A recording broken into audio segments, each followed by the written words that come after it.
Imagine um número que você não pode imaginar. Esse número, que não cabe na compreensão do homem, é o número de estrelas e planetas que existem no universo.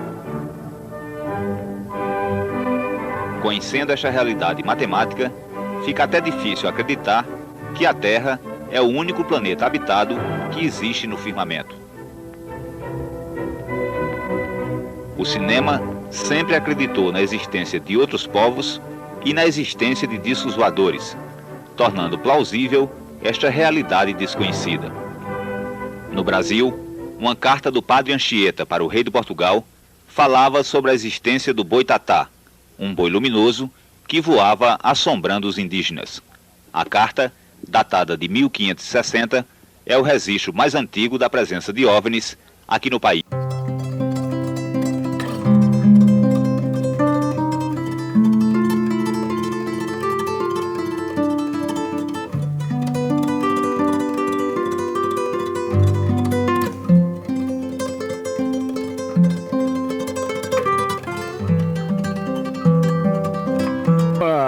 A gente estava numa praia, faz muito tempo, mas eu me lembro que a gente estava numa praia, enfim, conversando abobrinha, não falando nada, e de repente passou um disco que fez um zigue-zague, parou, desceu, subiu, e claro que sempre que isso acontece, um não acredita muito, né?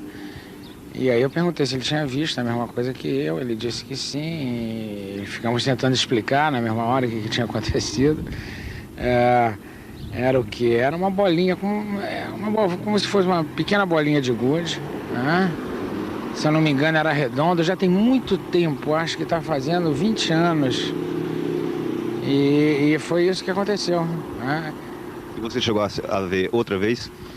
Eu vi no deserto do Mojave, quando eu estava com a minha mulher. Eu vi em Araruama rapidinho, eu olhei para trás.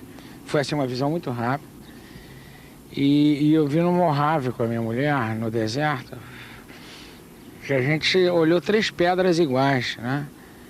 E estávamos ali, e disse, pô, que coincidência. E de repente as pedras levantaram bem devagarzinho, que não eram pedras, e começaram a andar. Mas assim foi muito devagar, muito devagar. Depois eu vim saber que ali, né, aparecem muitos discos. Assim como Paulo Coelho, muita gente já viu objetos voadores não identificados. Pessoas como o engenheiro paulista Claudeir Covo, que estuda o aparecimento de OVNIs aqui no Brasil há 28 anos e é um dos ufólogos mais respeitados na América Latina. Claudeir é o presidente do Centro de Estudos e Pesquisas Ufológicas, que funciona em São Paulo e foi fundado em 1975. Claudeir, por que os discos voadores procuram o planeta Terra? Nós não sabemos ainda o porquê do interesse desses seres pelo nosso planeta. Talvez algum tipo de minério, algum tipo de experiência por parte desses seres, talvez a própria biologia em si do planeta, alguma falha geológica, ou seja, existem N situações que nós analisamos como hipótese de trabalho, mas ainda não sabemos exatamente o porquê que esses seres estão fazendo presença em nosso planeta. Claudeir, você tem alguma informação sobre a aparição de discos voadores aqui na Paraíba? Agora, recentemente, teve uma ocorrência na região do Curimataú.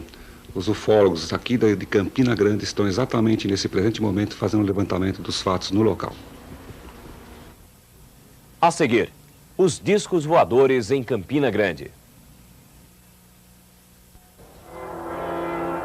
A primeira vez que um disco voador foi fotografado com nitidez aqui em Campina Grande foi em 1969, mas tudo não passava de uma farsa. E o disco fotografado era semelhante a este, feito com 2 pratos de metal e um pedaço de papelão pintado. O autor do disco de fantasia foi o fotógrafo e cineasta Machado Bittencourt. Ele conta que a brincadeira arquitetada por ele causou grande impacto na época, deixando os concorrentes malucos com o furo. Mas a notícia do disco, publicada na primeira página do jornal, foi desmentida no dia seguinte com uma explicação aos leitores. Eu fui desafiado a produzir uma reportagem mostrando um disco em Campina Grande, mostrando um disco fazendo evoluções em Campina Grande, né? O desafio partiu do Frank Ribeiro, eu aceitei e produzi uma série de fotografias com a ajuda de 2 companheiros lá em Campina Grande. Fiz um disco na base de dois pratos de ágata, justapostos, né? No meio deles havia um papelão cortado como se fosse uma circunferência perfeita. Bom, pendurei esse disco com fio de nylon transparente e utilizei algumas técnicas que a fotografia permite, né? Pouca velocidade, um ligeiro desfoque. Coloquei o disco numa certa posição lá em Campina Grande. Eu trabalhei em frente à antiga boate do Campinense Clube. O disco ficou por cima de um bairro lá. Eu bati a foto, o Correio da Paraíba publicou, foi uma sensação, né? Mas no dia seguinte a gente desmentiu e eu mostrei como é que foi feito, né? De tal sorte que, tal como eu dissera naquela época e reafirmo agora, fazer fotos de disco voador não é coisa difícil. Esperada, marcianita, Anos antes da brincadeira assegura do os homens de fotógrafo ciência que em 10 anos os discos mais voadores tu e já eram eu avistados estaremos em Campina Grande e na região, bem juntinhos. ou armações. No dia 4 de agosto de 1961, o médico campinense Dr. Gilvan Barbosa viajava em uma rural como esta com o motorista e a esposa dele. Ele fazia uma viagem entre Natal e Fortaleza. No meio do caminho, entre as cidades de Angico e Açu, no Rio Grande do Norte, Dr. Gilvan Barbosa viu um disco voador parado ao lado da estrada. Na época, o médico e a mulher dele só contaram o avistamento para os familiares. O engenheiro químico Germano Barbosa, filho do Dr. Gilvan, lembra com exatidão o que o pai contou naquele dia. Ele contou que viu um disco voador viajando para Fortaleza. Às 14h30, o disco estava parado. Quando o carro passou, ele cruzou a frente do carro e acompanhou o carro na mesma altura, por uns 300 a 500 metros. Lá na frente tinha uma árvore, ele passou por cima da árvore e desapareceu por trás de uma serra. Algum tempo depois, ele conta que o pai voltou a avistar discos voadores, 3 vezes em Campina Grande e mais 2 vezes em Cabedelo. Estes contatos do médico Gilvan Barbosa alcançaram, anos depois, repercussão nacional, tendo sido noticiado em jornais importantes aqui do Brasil e despertado a atenção de ufólogos argentinos que escreveram para o médico pedindo detalhes dos casos. O engenheiro Germano Barbosa afirma também que o pai, que morreu em 1983, teve 2 contatos com seres extraterrestres. Ele teve 2 contatos que ele acredita ter sido com seres extraterrenos. O primeiro foi um rapaz que chamou pelo nome na antiga Flórida, onde hoje é o Calçadão. Moreno alto, bonito, ele disse que tinha uma corrente estranha no pescoço. E começou a conversar com ele sobre o fenômeno que ele tinha visto. E, num determinado momento, esse rapaz disse que tinha que parar a conversa porque ia pegar o avião da Real com destino a São Paulo. Ele, quando veio para casa, passou pela Real e constatou que não havia avião naquele dia para Campina Grande. E o outro contato foi após um infarto que ele teve. Ele estava se recuperando em casa, chegou um senhor de barba, simpático, com uma garrafa, dizendo que era amigo daquele cidadão que tinha falado com ele e que tinha sabido em São Paulo que ele tinha tido um infarto e que tinha trazido aquele remédio para ele tomar. E ele tomasse um cálice antes do almoço, que ele não teria mais problema cardíaco daí para frente. Se despediu e sumiu também. E realmente ocorreu, ele tomou o remédio e nunca mais teve problema cardíaco, morreu de aneurisma aórtico abdominal.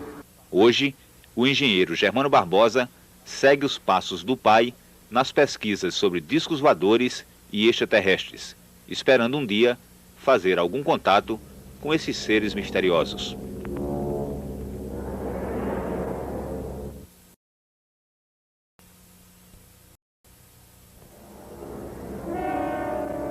A cidade de Picuí é um lugar tranquilo no Curimataú paraibano. É nesta região onde tem se registrado nos últimos meses aparições de objetos voadores não identificados. O assunto é discutido discretamente nas esquinas, calçadas e praças da cidade. Na noite do dia 23 de maio do ano passado, um grupo de jovens aqui de Picuí vinha de João Pessoa. No meio do caminho, um estranho objeto luminoso apareceu na frente do ônibus. Dos 21 passageiros, apenas um não viu, porque estava dormindo. As estudantes Fabiana Agra e Alessandra Lucena também estavam no ônibus naquela noite. Fabiana, como é que aconteceu tudo? Olha, nós viemos de um retiro em João Pessoa, grupo de jovens de Picuí, grupo de jovens em Cristo.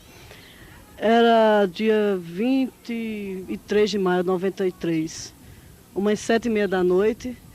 E o ônibus, nós notamos uma coisa estranha no céu, um ponto estranho, luminoso. Então, quando vimos que não se tratava de uma estrela, era um objeto, pelo menos desconhecido para nós, o motorista parou o ônibus e nós ficamos avistando o objeto aproximadamente uns 10 minutos. Era como uma fonte luminosa, uma luz. E ela se mudava muito de local. De que cor era essa luz? Era branca, era uma luz como branca, uma luz como de uma cidade.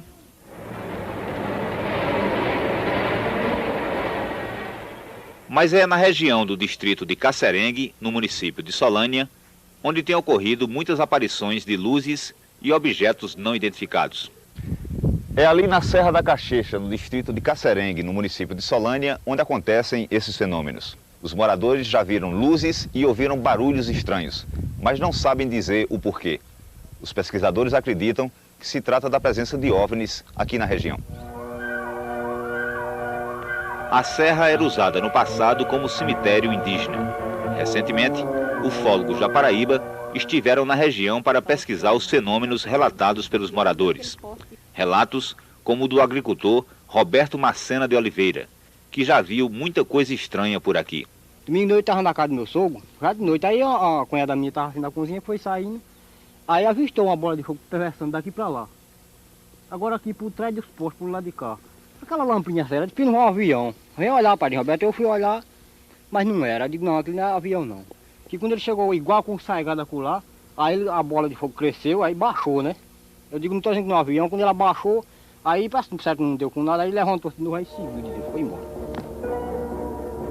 Aqui tem sempre alguém com uma história parecida para contar. Ele ia passando perto da faixa, aí disse que lá vinha aquele claro, chega esquentou, ele viu, aí saiu assim pro lado de um Pereira e botou o burro de baixo, burro mula e ficou. Senão ele tinha pegado ele.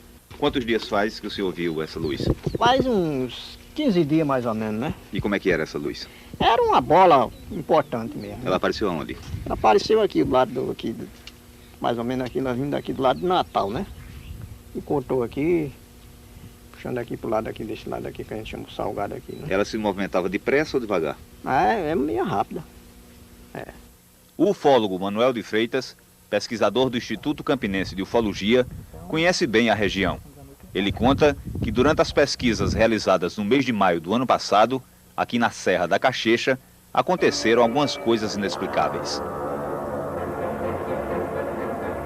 Nós fomos com o pesquisador até o local destas ocorrências. Foi exatamente neste local, na subida da Serra da Caxeixa, que começaram a acontecer os fenômenos estranhos. Manuel, o que é que aconteceu? Bom, nós trazíamos vários equipamentos, principalmente um relógio de alta precisão que media altitude. Quando chegamos nesse local, nós percebemos que o relógio não estava funcionando normal. As variações dele não correspondiam à realidade do que nós estávamos acostumados a trabalhar. E quando nós estivemos nessa área, um certo período de tempo, ele ficou todo dessa forma, voltando ao normal a partir do momento que nós descemos e saímos de próximo dessa serra.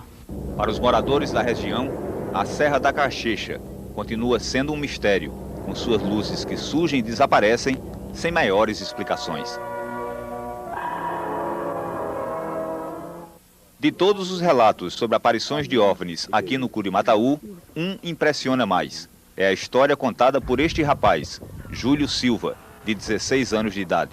Ele conta que na quinta-feira, antes do carnaval, ele estava caçando à noite com mais 2 amigos, quando o trio foi perseguido por um disco voador. Nós ia, né, caçando, quando chegou numa rampa assim, aí o bicho apontou, nós disse, aquilo é o disco, vamos correr. Aí ele ficou, aí nós fomos para debaixo do facheiro, sabe? Aí ele encosta, né, a gente vamos correr, porque aqui não vai dar certo não. Aí fizemos carreira assim no riacho, e aprumemos para debaixo de uma catingueira, aí ele ficou em riba da gente, em riba, e aquele fogo vai para frente, para trás, e grisinha vai no meio. Aí fiquemos por lá até 4 da manhã. Aí viemos embora para cá, pronto. E ele ficou muito tempo parado? Ficou muito tempo, a faixa de umas 2 horas. Era muito grande? Era até meio grande assim, não era muito pequeno não. Fogão, né? E a altura? E a altura é assim, a faixa de uns 300 metros. Conversou com extraterrestres? Não. Não. Até hoje não.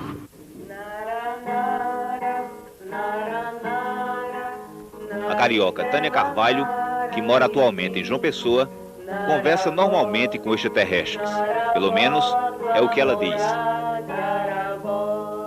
A primeira vez que Tânia fez um contato com extraterrestres, ela tinha 13 anos de idade. Tânia, como é que foi essa primeira vez? Eu estava na rua com os amigos e de repente senti uma pressão na minha cabeça e comecei a falar coisas que eu não sabia, que eu desconhecia, falar de mundos, do sistema, de galáxias. Eu achei tão maluco aquilo. Tânia, por que é que eles escolheram você para essas canalizações? Nós todos somos, né? Eu acho que não sou eu só, não. Todos são canais que podem estar em contato com essa vibração. E temos uma missão aqui. Os seres que Tânia diz que conversam com ela, mandando mensagens através de canalizações, vivem em um planeta da 21ª dimensão. São os seres Ralphs, comandados por Babala Ralph, conscientizador e cosmoterapeuta do grupo. Tânia Carvalho tem um grupo de adeptos que se reúne com ela 2 vezes por semana para receber lições dos extraterrestres. Nós participamos de uma sessão de canalização. A gravação da sessão só foi possível, segundo Tânia, porque os extraterrestres permitiram. Depois de um breve preparativo, Babala Ralph, o extraterrestre, fala pela boca de Tânia. Quando a gente diz, é preciso distanciar para podermos chegar. Na fala, eu percebo que a voz dela está mudada. Ela fala com voz de homem. Muito de perto, embaixo. Querendo testar os poderes do extraterrestre, faço mentalmente uma pergunta para ele. Mas ele não responde nada. A plateia acredita com fé cega em tudo que vê e se ouve na sala durante a canalização. As mensagens transmitidas por Tânia falam da necessidade de união entre os homens aqui na Terra, mas nada que não tenha sido dito antes por outros profetas. Sem resposta mental, resolvo fazer uma pergunta falando. Por que a Paraíba? Aqui está mais fácil. Eu trabalho lá em cima. Tenho muitas luzes. Aqui, nesse ponto, fora dele.